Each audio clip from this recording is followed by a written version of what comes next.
O ano passado, 2016, registrou o maior número dos últimos 10 anos de conflitos por terra. Foram 1.295. Os dados estão na publicação lançada aqui na LESP, Conflitos no Campo Brasil 2016. E se você pensa que este é um problema que só envolve as pessoas que estão lá na Amazônia, no Pará, será? Você vai saber neste programa. O programa Nossa Entidade, que conversa agora com representantes da CPT, a Comissão Pastoral da Terra, que é responsável pelo lançamento do livro. Estão com a gente a Andrelina Vieira Quinto, coordenadora estadual da CPT, também Gilmar Mauro, coordenador nacional do MST, e ainda o ex-deputado estadual pelo PT, Francisco Campos Tito. Deputado Tito, muito obrigado pela presença de todos. Eu até brincava aqui com o deputado, o senhor é aqui da região próxima da capital paulista, de Campinas, Sumaré, né? E lá tem o Horto e Hortolândia. Quem é do estado de São Paulo não consegue falar Hortolândia, né, deputado? É Hortolândia, né? Sobretudo nós que temos um pé em Piracicaba. Ah, né? Piracicaba também. E lá tem o Horto, não tem Horto? Tem Horto também em Tupi. Tupi também. Tem Horto lá em Tupi. E o senhor também é muito ligado à terra, acompanha já estas questões há muitos anos, né? Sim, eu sou ligado à terra, até porque eu sou filho de agricultor, né? Depois a minha primeira formação foi no Colégio Agrícola, na cidade de Rio das Pedras, 1970 a 73. E depois trabalhei na Exalc, em Piracicaba, no laboratório de terra, de solo e geologia.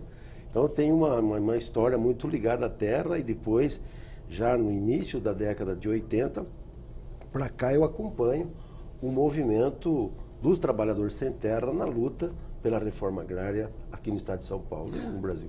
Nós vamos falar aqui do livro do Conflitos no Campo Brasil 2016, vou mostrar aqui. Este livro foi lançado aqui na Assembleia Legislativa de São Paulo, aqui inclusive pelos integrantes aqui da nosso debate, da nossa conversa.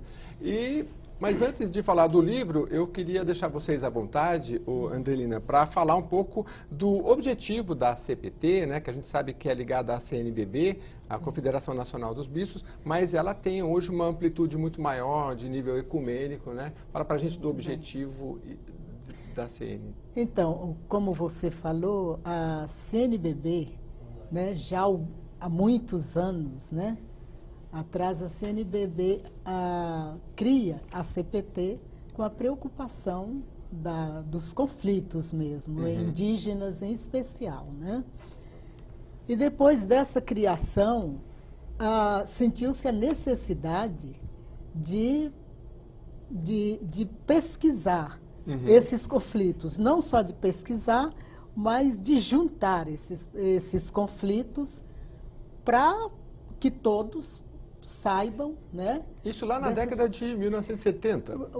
1980 foi a primeira pesquisa, né? Em 1980. Foi a primeira pesquisa, mas antes disso já era denunciado. Entendi. Alguns conflitos, mas sem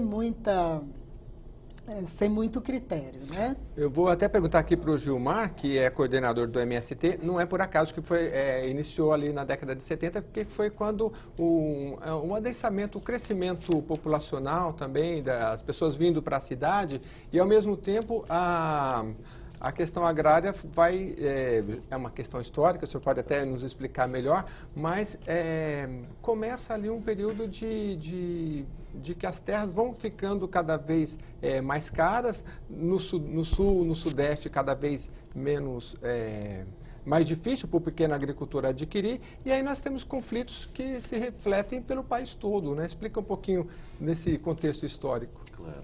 Importante, sempre tenho dito isso, o Brasil são mais de 500 anos de latifúndio, com 400 de escravidão. A primeira lei de terras no Brasil foi criada em 1850. Até 1850 a terra era pública, era cedida em forma de concessão. E a mão de obra era escrava. Prevendo a libertação da escravidão, que acontece em 88, pelo menos formalmente, cria-se a lei de terras, onde se privatiza a terra. Aquele que quisesse um pedaço de terra deveria obtê-la mediante a compra e venda. Logo depois vem a abolição da escravatura. Imagina, né, as pessoas que saíram numa situação de escravidão, como é que iriam comprar terras, né? Então nunca houve reforma agrária no nosso país, até nós chegarmos à década de 70, 60, que se criou uma lei interessante que se chama Estatuto da Terra. Foi criada pelo regime militar, talvez melhor lei do que a própria Constituinte de 88. Se naquela época da abolição já se pensasse numa divisão, numa reforma agrária, talvez a gente não, com certeza a gente não estaria vivendo desigualdades tão grandes como hoje, né? Com certeza, se nós pegar a Revolução Francesa, ela ocorre, a reforma agrária típica, clássica, uma aliança do campesinato com a burguesia nascente que faz a distribuição de terras como forma de desenvolver o campo. Ou seja, o campo precisava comprar produtos da indústria nascente e fornecer produtos para essa indústria, e ampliou o mercado. No caso brasileiro, nunca houve essa necessidade. E é na década de 70, um sujeito conhecido dos paulistanos e brasileiros, chamado Delfim Neto, que era ministro do Planejamento, junto com outro ministro chamado Alisson Paulinelli, que delineiam os objetivos que a agricultura brasileira deveria cumprir. 4. Produzir para exportação, produzir matérias-primas para a indústria, liberar mão de obra do campo para as cidades e produzir comida para as cidades que cresciam, sem a necessidade de fazer reforma agrária. Esse é o período da dita Revolução Verde, o início da tecnificação do campo e um processo de êxodo rural intenso no Brasil. Na década de 70 até a década de 80 foram 30 milhões de camponeses que deixaram os campos e vieram para as cidades. A busca, claro, de melhores condições de vida, de trabalho, e a reforma agrária não ocorreu no nosso país. Embora tivéssemos uma lei boa, nós tivéssemos uma demanda pela reforma agrária, é interessante até aos telespectadores que não basta ter lei, porque a ditadura criou uma lei boa, mas acabou com o movimento social no campo. Se você não tiver pressão social para fazer com que a lei seja cumprida, a lei não é cumprida, tanto assim que a lei não foi cumprida. Vem a Constituição de 88, que discute o tema da reforma agrária, a partir do critério de que a terra que não cumpre a função social deveria ser desapropriada. Entretanto, mesmo com essa legislação existente, nós não temos reforma agrária no Brasil. É importante dizer, nós temos política de assentamentos, fruto de muita luta, muita morte e muito conflito, que é o que nós viemos denunciar mais uma vez hoje. O deputado Tito, ex-deputado que aqui representa o mandato do deputado Carlos Neder, do PT, pode falar para a gente um pouco também destes conflitos que, como o Gilmar colocou aqui, são históricos, são profundos e que não se resolve, portanto, assim tão facilmente, né? Mas o senhor tem acompanhado na prática, fala um pouquinho, principalmente aqui no estado de São Paulo, a gente vai abordar uma questão nacional, mas fique à vontade para o senhor falar do seu conhecimento aí, no nível nacional, mas eu sei que o senhor acompanha ali no Pontal do Paranapanema, que me parece que é a região aqui no estado de São Paulo que tem mais assentamentos, né? Tem feito algumas... o senhor tem visitado a região? Como é que está a situação? Olha, se a gente olhar no próprio livro que hoje nós apresentamos aqui na Assembleia Legislativa da CPT, ela registra dados impressionantes, pois desde 64, da ditadura militar, até hoje, nós evoluímos de forma muito grande da concentração de terra na mão de latifúndios, né? E isso tem dificultado a reforma agrária no nosso estado, no nosso país. Porque, como o Gilmar disse, não adianta criar leis. Nós temos uma Constituição de 88 que fala de função social da terra. A lei da terra lá atrás, ela se transformou num impeditivo de que os escravos pudessem ser contemplados depois da escravidão com terra, porque só tinha acesso à terra quem tivesse dinheiro para comprar. Escravo liberto não tinha dinheiro, não tinha poupado absolutamente nada, saía sem absolutamente nada, portanto não tinha acesso à terra porque não tinha dinheiro. A Constituição de 88, ela fala de função social da terra, mas também para se chegar à terra só comprando a terra no Brasil, né?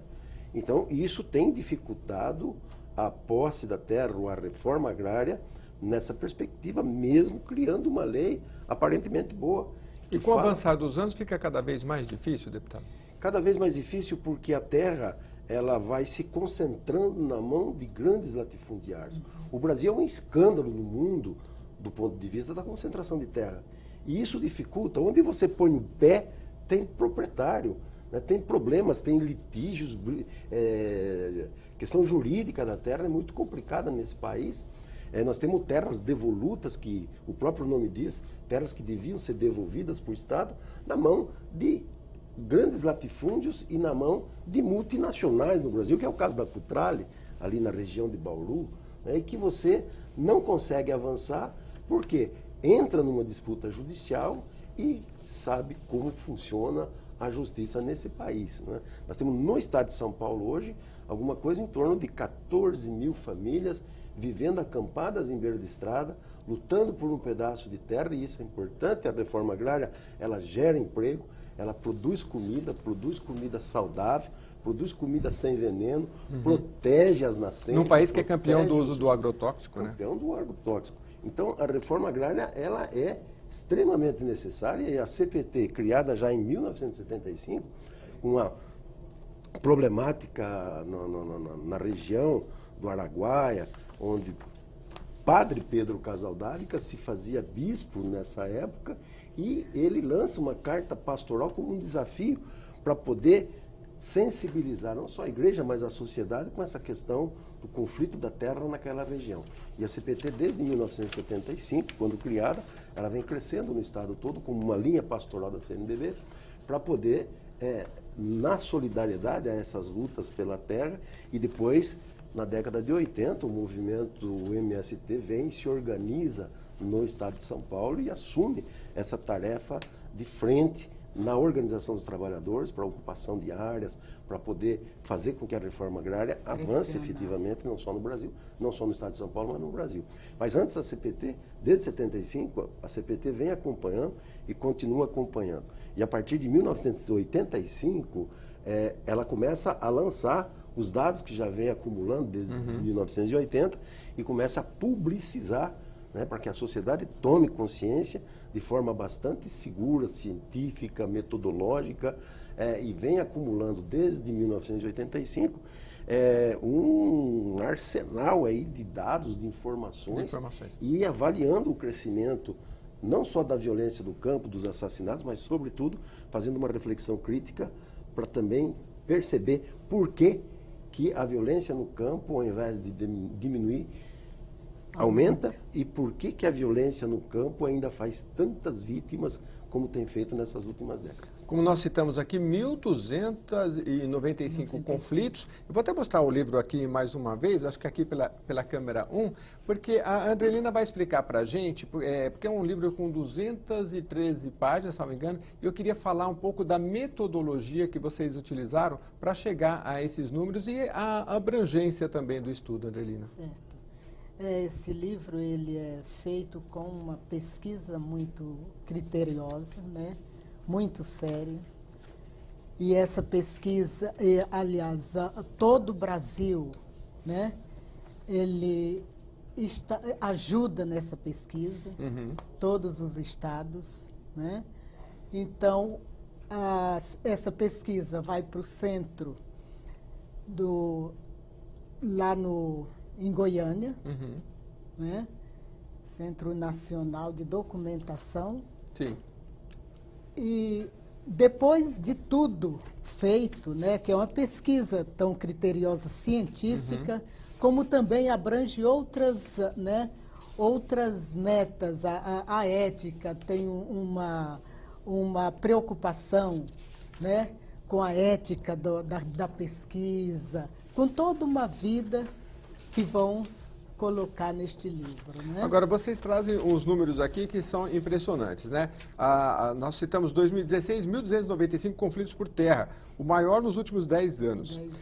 A que se deve esse crescimento? Tem também, 2016 também como o maior conflito pela água, assassinatos em conflitos pelo campo, 61, pessoas envolvidas nos conflitos, 909.843. e vem crescendo, como o deputado disse aqui, né? Certo. A que se deve esse crescimento? Mas sempre é uma vontade de querer, de querer com que esse crescimento não aconteça, né? Como o Gilmar falou e o Tito, a reforma agrária já deveria, nós já deveríamos ter, os pequenos agricultores vivem de uma situação difícil, enquanto que o latifundiário cada vez mais vai tomando, né, vai aumentando o seu latifúndio, né, e não aumenta à toa, né, aumenta de alguma forma, ou vai ou vai. Nós tivemos há pouco tempo, numa semana, há 15 dias mais ou menos, a morte de 2 indígenas em uma semana. A morte. Quilombolas estão morrendo exageradamente para o Maranhão. Por quê? Porque defendem sua terra, seu direito, e outros que não querem defender, vai tomando a terra, vai alargando, né? Os quilombolas estão aí para dizer o problema muito sério, que estão sendo atacados muito, os indígenas e os quilombolas, e assim diante. Então, é uma falta de vontade de fazer uma política séria a respeito da terra e também a ganância.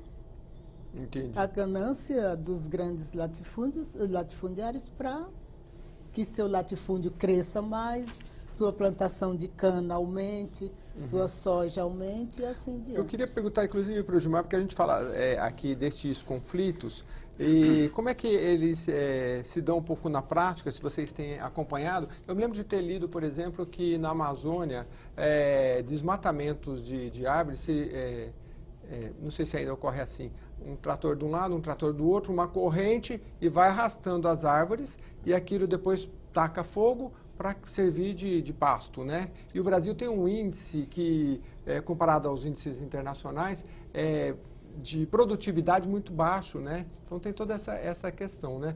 Agora eu queria que você citasse também para a gente a questão das políticas públicas, porque o livro fala em redução de recursos para garantir políticas sociais como FUNAI, INCRA e Grupo Móvel de Fiscalização para o Ministério do Trabalho. Vou citar cada um deles e na visão de vocês o que tem ocorrido. Talvez até interessante na pergunta anterior, a tentativa de explicação do agravamento dos conflitos, duas razões são fundamentais observarmos. A primeira é o agravamento da crise social, a crise econômica com a crise social. São 14 milhões de desempregados no Brasil, uma situação de fome, já num processo de aceleração bastante grande. A possibilidade de ocorrerem saques no Nordeste é muito eminente, somados a situações climáticas cada vez também mais difíceis, que levam como alternativa de uma parte da população a ocupação de terra. Você viveu num período 2004, 2012, uma situação mais ou menos de pleno emprego no Brasil. Essa situação não existe mais. Então, muitos trabalhadores viraram trabalhadores da construção civil, um monte de alternativas, carteira assinada, de alguma forma arrefeceu a pressão e a luta pela reforma agrária. Essa situação hoje é de desemprego e a tendência, inclusive, de aumento do número de ocupações de terra. Mas pelo viés da violência, o golpe no Brasil, de alguma forma, estimula que setores à direita, com ideais até fascistas, sintam-se no direito de fazer o que estão fazendo por matar. Ao longo da história no Brasil, nós, desde que os dados são computados pela CPT, nós devemos ter mais de 1.500 assassinatos no campo. Desses casos, uns 200 e poucos casos houveram condenações, né? Mas condenados na cadeia não existem. Ou seja, a impunidade do Brasil é tão grande que leva um fazendeiro, etc., a cometer crimes bárbaros como estão cometendo agora no Mato Grosso, né, no Pará, com indígenas, etc., com a certeza da impunidade. Essa crise econômica diminui os recursos para o campo, então diminui um programa que é muito importante para os pequenos agricultores, que chama um programa de aquisição de alimentos, não tem recurso para isso. O Plano Safra, voltado para a pequena agricultura, diminuiu os recursos, é uma burocracia muito grande, ou seja, o contingenciamento e corte de recursos para a agricultura aumentam a situação de crise econômica no campo, e isso tende a agravar a situação de violência. Nós defendemos como alternativa a reforma agrária, porque ela poderia resolver uma questão social. Aliás, parte da classe média paulistana e de vários centros estão buscando alternativas de compra de sítios, chácaras, inclusive para fugir desse atabalhoamento do mundo urbano, do estresse. Inclusive a questão turística também, Claro, né? também. Que tem sido vista aí por países até da Europa, que é claro que lá é diferenciado, mas a gente tem o turismo rural, né? É Pode ótimo ser mais para as aproveitado. crianças, para as pessoas. Mas a reforma agrária poderia ser uma alternativa econômica, uma alternativa social concreta, até porque nós queremos produzir nas áreas de assentamento de forma agroecológica.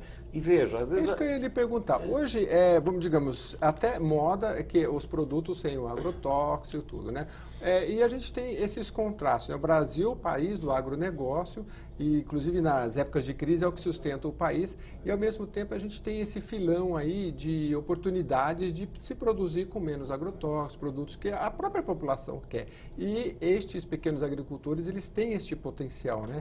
Eu acredito que seja muito próximo do que a gente fala das empresas, que as pequenas empresas são um grande motor desse país. Só que o pequeno produtor não é visto da mesma forma, né? Tem isso também, porque não há investimentos. E agora nós temos um problema que, além da crise econômica, social, política, que é grave no Brasil, nós vivemos uma crise ecológica no mundo inteiro. E aí esse padrão de acumulação de riqueza e de produção de coisas não tem sustentabilidade no médio e longo prazo. Nós estamos destruindo biomas importantes. Você falou da migração da pecuária para o norte do país. Aquela mata naquela região foram milhões de anos. Se destruir a mata da região amazônica, o processo de chuva vai produzir uma oxidação, porque tem muitos minérios no subsolo que não permitiria, mesmo que quiséssemos reproduzir a mata, depois nós não conseguiríamos mais. Ou seja, é uma destruição para todo sempre. Enquanto São Paulo vira um canavial, cana-de-açúcar fundamentalmente e eucalipto, migra a pecuária para o norte e nordeste. A soja, Mato Pito, que a gente chama, né? Maranhão, Tocantins, Piauí, fundamentalmente, também é a destruição dos cerrados. Se você pegar do cerrado, parte do cerrado, parte da zona da mata, isso é para todo sempre. O cerrado no centro-oeste está sendo destruído de forma absoluta. Até para os telespectadores saberem, um buriti, para cumprir a sua função na natureza, ele leva 500 anos. Nós estamos destruindo os buritizais. Não há como recompor isso. Ou seja, é uma destruição para todo sempre, cujo objetivo é o lucro. O que nós queremos? Nós queremos produzir de forma agroecológica, não da forma tradicional antiga. Eu produzi com junta de bois. O trabalho na agricultura é extremamente penoso. Nós queremos tecnologia, diminuir a penosidade do trabalho agrícola com tecnologia, mas uma tecnologia que agrida menos o meio ambiente, que produza alimentos saudáveis para atender a população. O senhor me falando, nós temos uma reportagem aqui da TV Assembleia, nós estivemos em Ubatuba a pedido de uma deputada aqui do Partido dos Trabalhadores e mostramos alguns trabalhos desses, muito bem feito por um pequeno agricultor e que usa muita tecnologia e ele fornece ali para a cidade de Ubatuba tudo sem agrotóxico e em grande quantidade, ou seja, não é porque é um pequeno produtor que ele vai, como o senhor disse, produzir lá como se produzia em 1800, né? A tecnologia, isso sendo pulverizado em muitos pequenos agricultores, pode sim ajudar na sustentabilidade. O senhor falou da questão da Amazônia, a gente lia um texto aqui anteriormente, que um dado de que em 20 anos de 92 até 2002 foi desmatado o equivalente ao estado de São Paulo, do Rio de Janeiro e do Espírito Santo. Isso é para o telespectador ter uma noção da quantidade, do tamanho do que a gente está desmatando. Claro que houve alguns ciclos em que as políticas públicas avançaram, depois elas retrocederam, né? Mas o fato é que se desmata muito. E, infelizmente, para colocar gado com baixa produtividade e com questões mais graves, que também o deputado Tito lembrava, que é a questão do subsolo, né, deputado? Tem essa questão agravante também no caso das áreas indígenas. Sim, nós temos esse problema porque hoje a disputa pela terra se dá também pelo subsolo. Nós precisamos começar a pensar essa questão, porque o Brasil é rico em minérios, né? E aí nós temos grandes reservas de minerais ainda nas terras indígenas. Por isso, esse conflito violento no sentido de expulsar cada vez mais e diminuir as extensões de terra dos indígenas nesse país, né? Por conta de uma disputa de terra, mas quer dizer, nós estamos discutindo a terra, mas estamos de olho no subsolo da terra pela riqueza que ainda resta aqui no nosso país. E a questão que se diz, vez por outra, de que o índio ele ajuda, ele atrapalha ali. O índio ele não ajuda a preservar. Onde tem um índio, a terra é mais preservada, o indígena? Claro, se a gente olhar o indígena na perspectiva capitalista da destruição, o índio de fato atrapalha. Exato. Mas o índio ainda é a única esperança, a expectativa de manter essas reservas vivas. Né? Porque se a gente tira definitivamente os índios de lá, o que vai acontecer com essas áreas? Vai acontecer o que já aconteceu com essas áreas todas. Olha essa foto mostrando exatamente o que acontece no desmatamento. Olha essa foto aqui. Né? Já passou ali? Daqui a pouco a gente volta ali. 2013, isso é onde, deputado? Né? Isso é onde? Eu não sei. Mas provavelmente...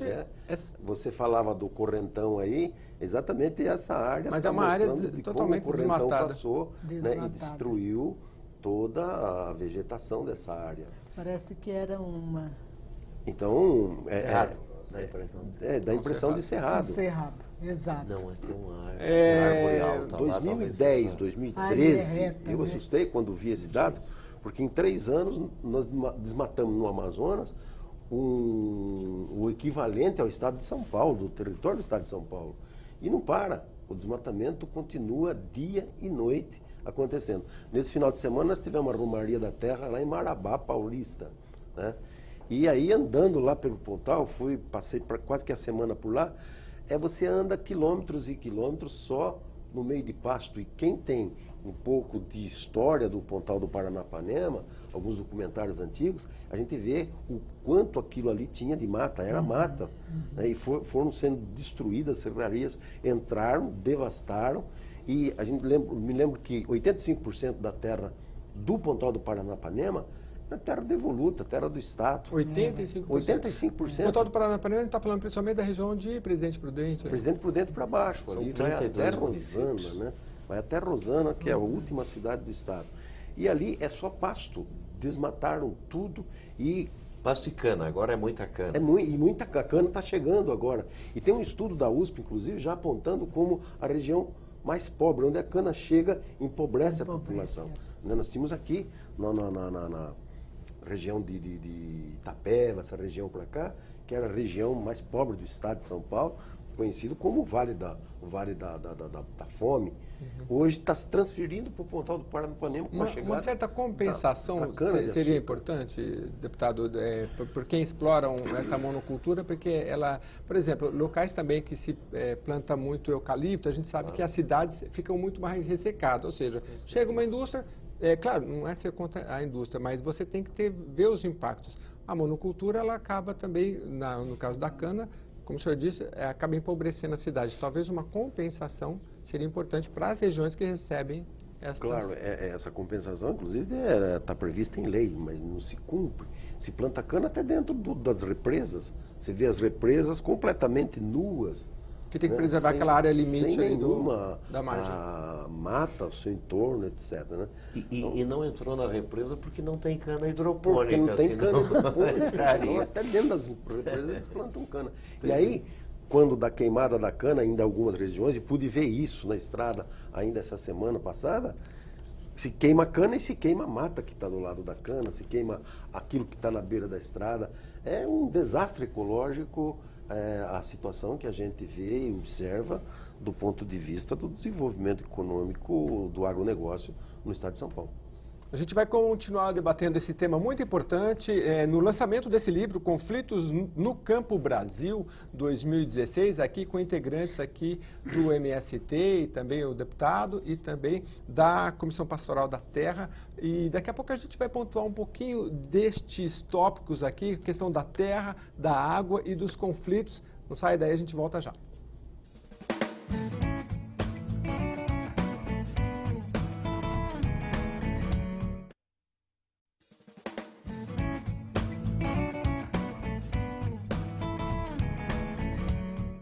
Estamos de volta com o programa Nossa Entidade, hoje conversando sobre a Comissão Pastoral da Terra, que lançou um livro aqui na Assembleia Legislativa com um amplo estudo sobre os conflitos na terra. Conflitos no Campo Brasil 2016, um estudo que, além da sua amplitude, ele traz dados, infelizmente, tristes, porque é o conflito da terra no Brasil e que nós abrimos o programa aqui, Gilmar, falando aqui dos 1.295 conflitos, mas tem os conflitos também que o livro aborda na água, né? E terra, essa divisão, né? Quando se fala aqui nesse capítulo da água, o que nós trazemos principalmente? Nós temos a questão lá de Minas Gerais, né, que passados aí já há tanto tempo, não sei se vocês acompanharam, como é que está a situação lá de Mariana. A Mariana é um exemplo de uma situação de destruição ambiental, que todos sabíamos que ia ocorrer e, infelizmente, o poder público brasileiro refém, por vezes, de agrupamento do extrativismo em geral, não toma atitudes no sentido de preservação. Em tempos de crise, e nós vivemos uma crise econômica no mundo todo, setores do capital se apropriam de vários recursos naturais, e a mineração é uma delas. Mas a mineração, em geral, nunca produz desenvolvimento econômico para o povo. É só nós verificarmos a história da América Latina, né? A extração de prata e ouro, que acabou contribuindo enormemente para o próprio desenvolvimento do capitalismo, e os países onde mais se extraiu isso ficaram tão pobres, né? E sem perspectiva nenhuma por longos períodos. A extração de recursos naturais, como a água, a biodiversidade em geral, está em disputa hoje, sendo comprada no mundo inteiro. O próprio Congresso está discutindo a possibilidade de venda das terras do Brasil para estrangeiros, né? Como um ativo qualquer, uma espécie assim, está faltando dinheiro, de onde vamos tirar dinheiro? Vende tudo, o que tiver, terra, água e assim por diante. Quando nós exportamos produtos da agricultura brasileira, por exemplo, para se exportar 1 quilo de soja, gasta-se 100 litros d'água. Para se exportar 1 quilo de carne, são 1.000 litros d'água. Quando nós estamos exportando soja e carne, na verdade, nós estamos exportando uma quantidade imensa de água. Mais que isso, no estado de São Paulo, eu falei antes, é um canavial, e o boi está indo para o norte do nosso país, em cima do aquífero Guarani. A produção de cana, na produção de cana se utiliza uma quantidade enorme de agrotóxico. Um dos pontos de afloramento do aquífero aqui em São Paulo é na região de Ribeirão Preto, e é onde se despeja agrotóxico de avião, por exemplo. Então, é importante, eu sempre digo, acho que tem uma coisa importante aqui para falar com os telespectadores. E são questões, e aí eu vou olhar para você e perguntar que tipo de comida você quer comer e quer dar para os seus filhos. É uma pergunta ótima, porque se for a comida da gôndola de supermercados, ok. Agora saiba que você está comendo um monte de veneno e um monte de transgênicos. Que tipo de uso nós queremos dar para o solo, para a água e para os recursos naturais? Se for esse, o grande capital vai dar. Agora, isso vai destruir o meio ambiente e vai envenenar o povo brasileiro. Reforma agrária, nós vamos ter que discutir com o povo. Mas discutir reforma agrária é discutir que tipo de vida você quer dar para o seu filho. O senhor falou da questão... você quer legar para as futuras gerações. Você falou da questão do agrotóxico, o Brasil é um campeão aí de uso de agrotóxico na comida que a gente come todos os dias, ao passo que, por exemplo, a compostagem, já foi mostrado em reportagem, é uma alternativa simples, barata. Exatamente. E o senhor acha que os pequenos agricultores podem se utilizar da compostagem também? Com e certeza. Reduzir esse índice de agrotóxico que a gente tem, que é Com certeza. altíssimo. Nós propusemos aqui para o município de São Paulo e começamos a desenvolver uma experiência, porque por ano são podadas centenas de toneladas de árvores aqui, tá? Que caem no final do ano normalmente. Só de lixo são centenas de milhares de toneladas de lixo, casca de banana, um monte de coisa que poderiam se transformar em matéria orgânica. Com isso, nós resolveríamos um problema grave dos lixões das grandes metrópoles do nosso país. O resto do lixo poderia ser reciclado, mas uma parte disso transformaria em matéria orgânica. Ou seja, nós temos uma alternativa para resolver vários problemas. Agora, precisa de investimento público. Eu fiz adubo, compostagem.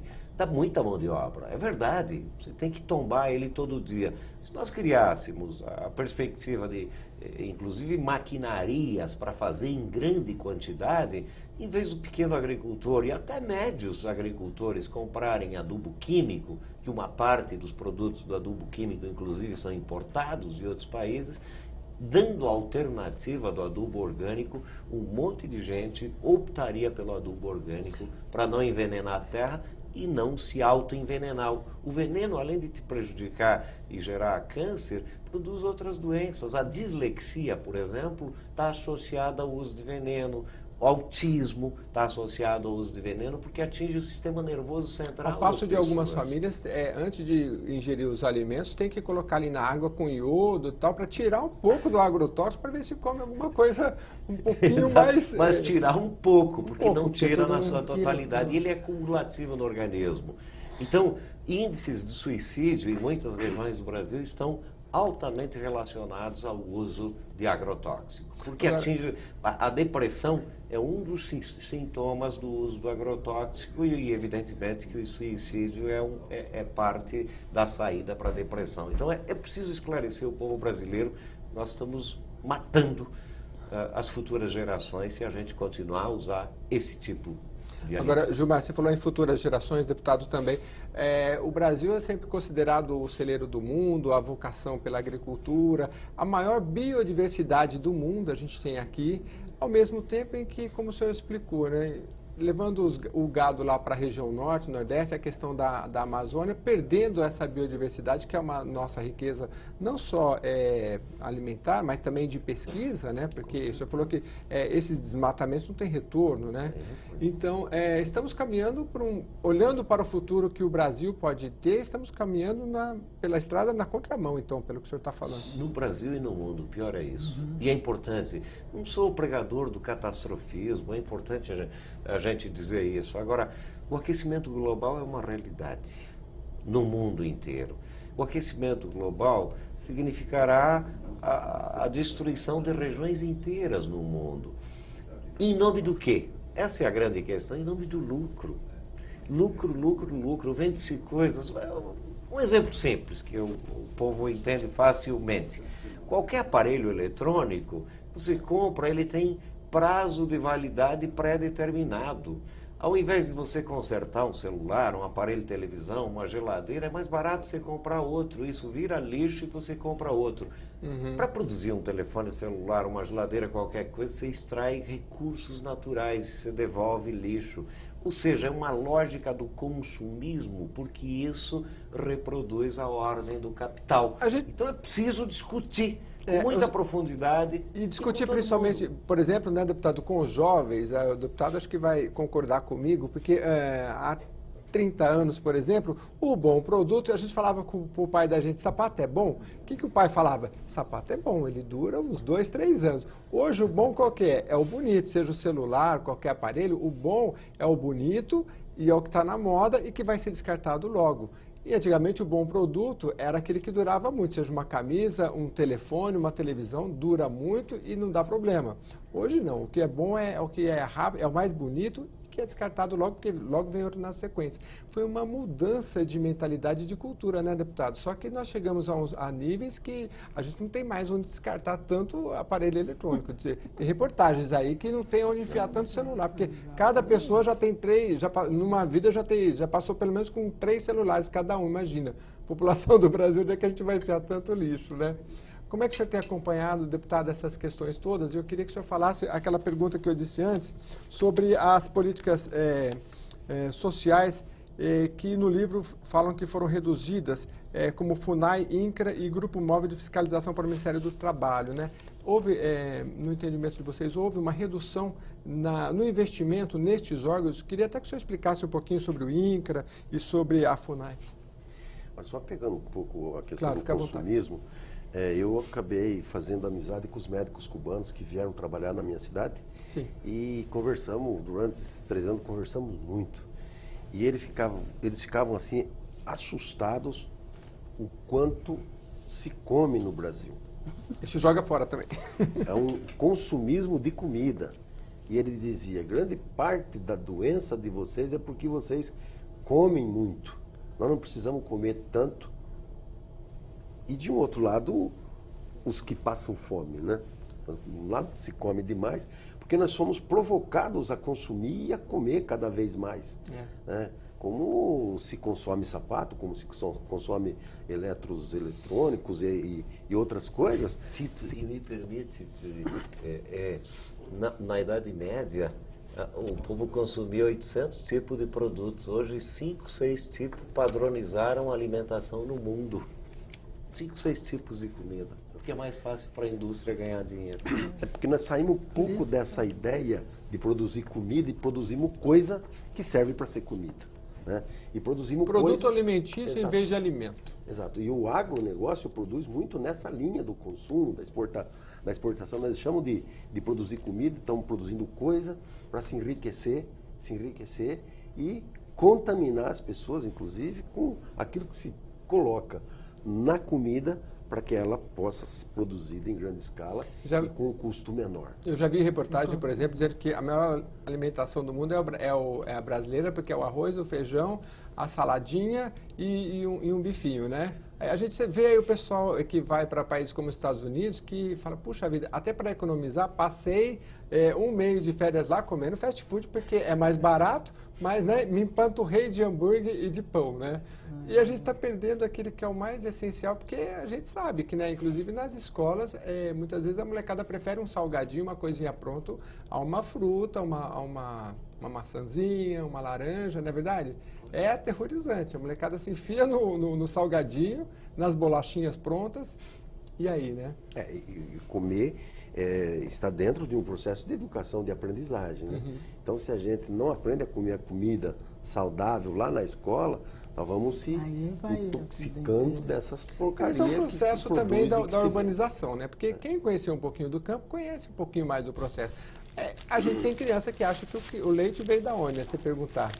Veio da caixinha, né? Da onde veio o leite? Veio da caixinha, porque eu nunca vi uma vaca, né? Mas falando da questão da diminuição dos custos, nós estamos vivendo um momento muito sério de redução de custos sociais, né? De investimento no social, na saúde. É um escândalo que se propõe nesse país na perspectiva de redução de investimento público na saúde. Nós temos um problema na área da agricultura, se reduziu gastos, se desfez ministérios, reduziu gastos no INCRA, reduziu gastos com reforma agrária e com investimento, reduziu gastos da compra direta do produtor, do assentado, da pequena agricultura. Isso é uma coisa assustadora no nosso país, porque o agricultor que não consegue produzir, que não consegue vender o seu produto lá na ponta, ele vai ficar fazendo o que na roça? Como é que nós vamos assegurar os nossos jovens, por exemplo, sem tecnologia, como o Gilmar dizia agora há pouco, no cabo da enxada, ou sem perspectiva de futuro para a nossa juventude? É claro que mesmo nós fazendo um caminho de luta pela reforma agrária, nós também assistimos um caminho de êxodo rural dos filhos dos agricultores, pequenos agricultores, da agricultura tradicional e dos próprios assentamentos. Né? Agora, quando o senhor fala nos assentamentos, ligando com a questão da tecnologia, o assentamento, no primeiro momento, é ali uma tentativa de ocupar-se o espaço, mas isso é o início do processo, porque depois você vai ter que ter a tecnologia, você vai ter que ter uma estrutura. E como é que os prefeitos veem isso, geralmente, com uma certa resistência a esses assentamentos? Como é que funciona aí na prática? Não, eu acho que hoje os assentamentos, as ocupações de assentamentos em áreas grandes, em municípios pequenos do estado de São Paulo, ela é bem-vinda, porque a experiência tem mostrado que os assentamentos é que têm dado vida econômica para os pequenos municípios. Inclusive teve evento aqui que vocês trouxeram, trazem os alimentos, é bem interessante, né? Dos assentamentos, eles produzem, né? Exatamente, hoje mesmo na nossa Estou dizendo isso porque às vezes a gente vê na televisão, vê um assentamento, aí a pessoa se confunde. Explica pra gente, o assentamento, então, ele tem produção própria ali no local, muitas vezes, é isso? Os assentamentos têm produção. Nós temos na nossa cidade de Sumaré, por exemplo, 3 assentamentos ligados ao ITESP, o Instituto da Terra, que produzem, que vendem alimentação nesses programas sociais que foram criados no governo Lula, governo Dilma, direto para as escolas, direto para as entidades. Mas falta a tecnologia que o Gilmar falou também? Falta mais investimento? Ainda falta investimento para que o trabalho da roça seja um trabalho mais leve, um trabalho que você possa se apropriar de tecnologia. Mas eles sobrevivem daquilo, vivem daquilo e vivem até que bem hoje, em assentamentos de mais de 20 anos. Mas nós temos assentamentos ainda que as pessoas estão neles já, mas tem só a terra, não tem hoje investimento. E esse governo do Temer, ele acabou arrancando expectativa, esperança, utopias dos assentamentos do nosso estado e do nosso país, porque retirou violentamente recursos de financiamento para essas famílias e de compra de produtos dessas famílias para que eles possam sobreviver daquilo ali e construir uma vida melhor nas propriedades, nas terras onde eles estão. Né? Então, foi drásticas as mudanças, a destituição praticamente do INCRA. O INCRA é um instituto que tem como responsabilidade em fazer a reforma agrária acontecer no Brasil e é exatamente ali que foi tirado recursos, encurtou a possibilidade do INCRA, encurtou as pernas do INCRA, que já eram pequenas, precisavam, ao invés de cortar, investir ainda mais recurso no INCRA e em outros instrumentos para que a reforma agrária, para que a pequena agricultura sobreviva bem, e passou a investir numa lógica do agronegócio. Né? Agora, Gilmar, o que, complementando aqui o deputado está dizendo, o que uma redução na fiscalização pode fazer no avanço como nós citamos aí, em grandes áreas do Brasil, porque a gente sabe que, como nós citamos na Amazônia, o processo, em geral, se dá assim, tem os grileiros também, e ocupa-se uma área, se desmata, taca fogo, bota o gado, e depois desse processo, começa muitas vezes a divisão das terras, e aí tem a questão das escrituras. A falta de fiscalização desse processo todo acaba agravando mais ainda a situação na redução, como o livro fala aqui, que nós estamos citando, desses órgãos competentes na fiscalização. Talvez antes é importante destacar, em termos de dados para a população, aqui em São Paulo, 6% de todo o feijão produzido no estado de São Paulo são nas áreas de assentamento. 6%. 7% de todo o leite do estado de São Paulo é em áreas de assentamentos. Nós chegamos a quase 10% de todo o hortifruti dentro dos assentamentos. Ou seja, uma produção grande. Nós somos, como MST, o maior produtor de arroz orgânico da América Latina, por exemplo. Então, às vezes se vê luta do MST, ocupação, e não se olha esse outro aspecto, que é da produtividade, que é o alimento saudável que está sendo produzido nas áreas de assentamento, que sem provocam impacto ambiental. Exatamente, que provoca um efeito multiplicador nos municípios, do ponto de vista econômico. Porque o assentado está produzindo, está vendendo lá, está comprando. Enquanto uma grande empresa O cara enche o município de cana. Se a usina está num outro município, ela vai produzir o ICMS no outro município. E, normalmente, o cara que encheu a fazenda de cana nem mora no município. Então, o município produz, mas a renda produzida no município não vai ficar no município. Ou seja, vai ficar com o dono, que às vezes é o capital financeiro internacional, ou onde está instalada a usina. E a geração de trabalho também. De trabalho e tal, exatamente. É baixa, geralmente, nesse período, porque já é tudo... Agora, em relação à fiscalização, uma pergunta ótima pelo seguinte: em tempos de crise, há uma tendência de aumentar cada vez mais o trabalho análogo à escravidão. Sim. E um monte de fazendas nesse país tem trabalho escravo dentro. E nós sabemos que tem trabalho escravo, são denunciados. Muitos fiscais do trabalho, inclusive, foram assassinados por fazer o trabalho deles, que é fazer as vistorias nessas áreas onde há trabalho escravo. Esse tipo de área deveria ser arrecadado para a reforma agrária, porque na função social da terra, na Constituição, estabelece 3 características para se desapropriar uma área e estabelecer a função social. Ela tem que produzir, mas produzir racionalmente. Ela precisa respeitar a legislação ambiental e respeitar a legislação trabalhista. Muitas áreas desrespeitam a legislação ambiental e muitos desrespeitam a legislação trabalhista. E aí só a fiscalização para... E a fiscalização para colocar na cadeia, inclusive, quem é responsável por trabalho escravo. Quando você corta recursos da área da fiscalização, por exemplo, você está estimulando, né, que esse tipo de comportamento, que é extremamente atrasado, arcaico, se reproduza no nosso país em detrimento da ganância desses fazendeiros. Por essa razão é fundamental, não só para efeitos de controle ambiental, controle do desmatamento, controle do uso de agrotóxicos, mas também o controle do trabalho social no Brasil, que haja fiscalização. O programa está chegando ao fim. Eu vou passar aqui as considerações finais para o deputado falar aqui com a gente, e também a Andrelina já vai falar, e eu agradeço bastante o Gilmar, que é o coordenador, Gilmar Mauro, coordenador nacional do MST. Deputado, por favor, com a palavra. A fiscalização, a dificuldade da fiscalização que nós temos nesse país, eu vi matéria esses dias de que os fiscais do IBAMA têm dificuldade de ir lá para o Pará, de ir lá para a região amazônica, porque senão eles morrem também. É isso aí. Eles não têm condição nem de fiscalizar, porque a vida deles corre risco. E não é só lá, porque daí você entra com risco de morte ou entra na linha da corrupção. Os fiscais são corrompidos para não fiscalizar, né? Mas quero aqui agradecer esse momento. Eu acho que hoje foi um dia extremamente importante, histórico para nós, como eu dizia lá no nosso encontro. Histórico porque no Brasil hoje está acontecendo um fato histórico que vai levar o nosso país a andar cada vez mais para trás, lá em Brasília, e nós aqui na Assembleia Legislativa fazendo um outro ato numa contramão do que está acontecendo lá, discutindo essa questão do conflito no campo e propondo e resgatando a esperança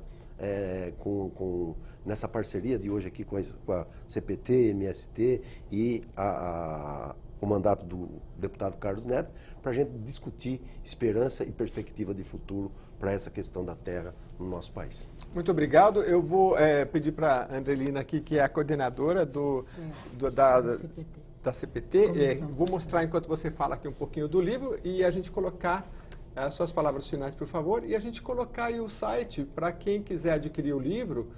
Pode adquirir, né, Andrelina? Sim, gratuitamente. Sim. Olha, nós estamos pedindo uma pequena colaboração. Tem né? a colaboração, tá bom. De R$10. Lá no cptnacional.org.br. Qual o valor?